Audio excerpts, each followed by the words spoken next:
during the 1950s,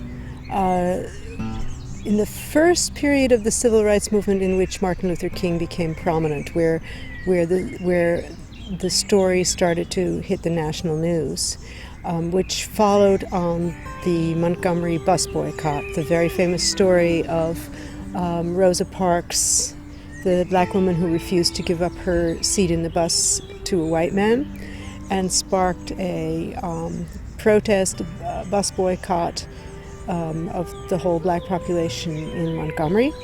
And this was the event that brought Martin Luther King into the civil rights movement as a leader. At that time, the Fellowship of Reconciliation, the organization that my father, Al Hassler, was working for, was very heavily involved in supporting the civil rights movement, had organized the first freedom rides in 1947, worked closely with a number of different people and organizations in the South, especially doing nonviolent training based on the principles of Gandhi.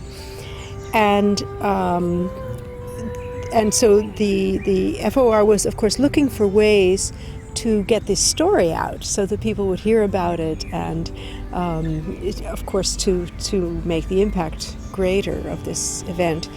And my father, who was at that time the head of publications, these days we'd call it head of communications, at the FOR, had an idea, and his idea was to create a comic book about Martin Luther King.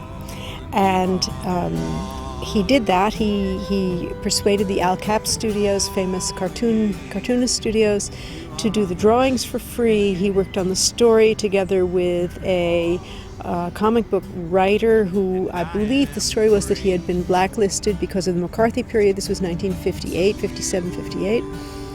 And got him to write the text, the captions, the balloons with all the talking in them.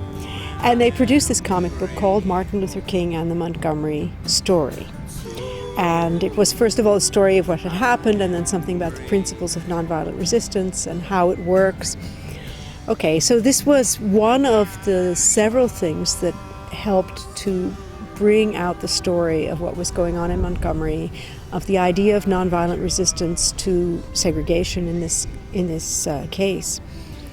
And it was one of the things that helped to make this known in the United States.